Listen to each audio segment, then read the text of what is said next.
सुंदरपुर नाम के एक गांव में गोपाल नाम का एक व्यक्ति रहता था। गोपाल की बीवी का नाम था कमला और उसके बेटे का नाम बिरजू था। गोपाल के पास 4 बकरियां थी।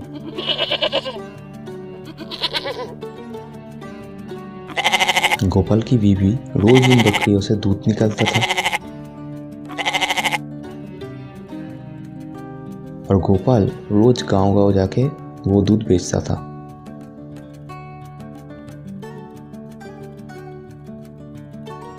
ऐसे ही किसी तरह से गोपाल अपने परिवार के साथ दिन गुजार रहा था। लेकिन एक दिन किसी अनजान बीमारी की वजह से गोपाल की सारी बकरियां बीमार पड़ गई। किसी ने तो खाना खाना भी बंद कर दिया। ये देखकर गोपाल बहुत चिंतित हो गया और तुरंत डॉक्टर को बुलाने चला गया।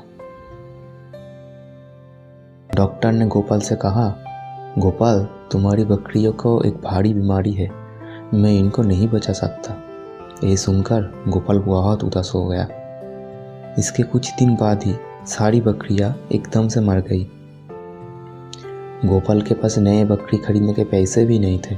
इस कारण गोपाल का रोजगार भी बंद हो गया। यह देखकर गोपाल की बीवी ने गोपाल को कुछ गहने देकर बोला, ये बेचकर बाजार से नए बकरियां खरीदने के लिए। गोपाल उन गहनों को लेकर बाजार की ओर चल पड़ा।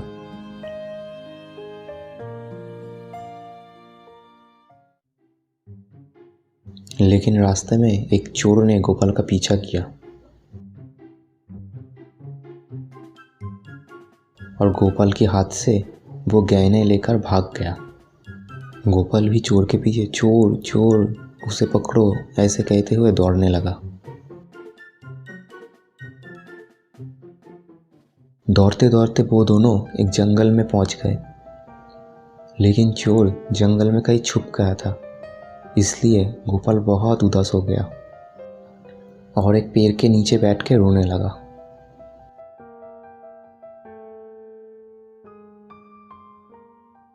तभी वहां पे एक कंकाल प्रकट हुआ।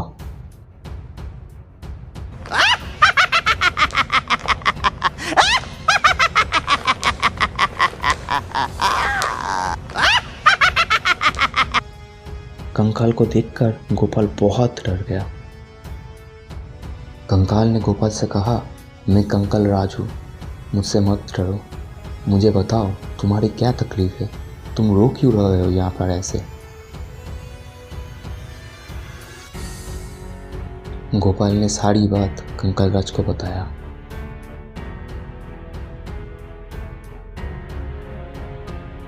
कंकाल राज भी ध्यान से गोपाल की सारी बात सुन रहा था।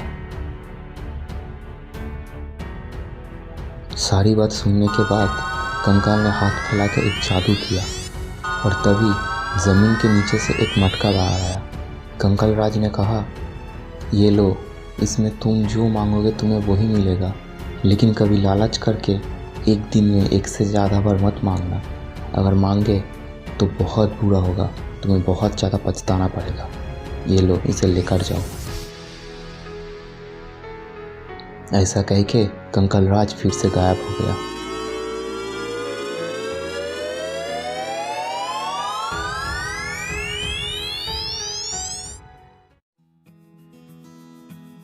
गोपाल ने भी मटका उठा के घर की ओर चल पड़ा।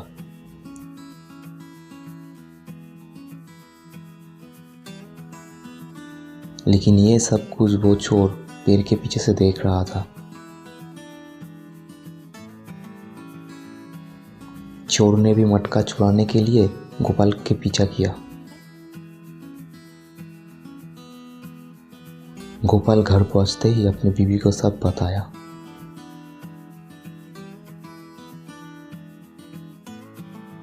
सब बात सुनकर कमला ने वो मटका अपने हाथ में लेकर उस मटके से सोने के सिक्के मांगा और तभी मटका सोने के सिक्कों से पूरा भर गया। ये देखकर सब लोग बहुत खुश हो गए और गोपाल तो खुशी से नाचने लगा। लेकिन ये सब कुछ चोर खिड़की से छुप के देख रहा था। रात बहुत हो चुकी थी, इसलिए सब लोग सो गए और तभी चोर चुपके से घर में घुस के वो मटका लेकर वहां से भाग गया।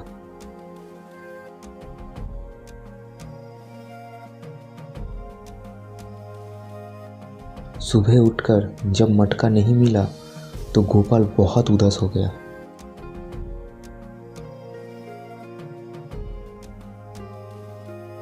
उधर चोर घर पहुंचते ही मटके से सोने के सिक्के मांगा और तभी पूरा मटका सोने के सिक्कों से भर गया। लेकिन चोर बहुत लालची था। उसने सोचा इतने से सोने से क्या होगा। ये सोचकर चोर फिर से मटके से सोना मांगा, लेकिन इस बार मटके में कुछ भी नहीं आया। ये देखकर चोर बहुत गुस्सा हो गया और एक पत्थर उठा के उस मटके को तोड़ने ही जा रहा कि तभी मटके से 2 कंकाल बाहर आया। चोर बहुत चला रह गया और वहाँ से दौड़ लगाया। दौड़ते दौड़ते वो गांव के बाहर निकल गया। इसके बाद वो दोनों कंकाल भी गायब हो गया और फिर एकदम से मटका हवा में उड़ने लगा और जादू से गोपाल के पास पहुंच गया। मटके को देखकर गोपाल बहुत ज़्यादा खुश हो गया और फिर से नाचने लगा।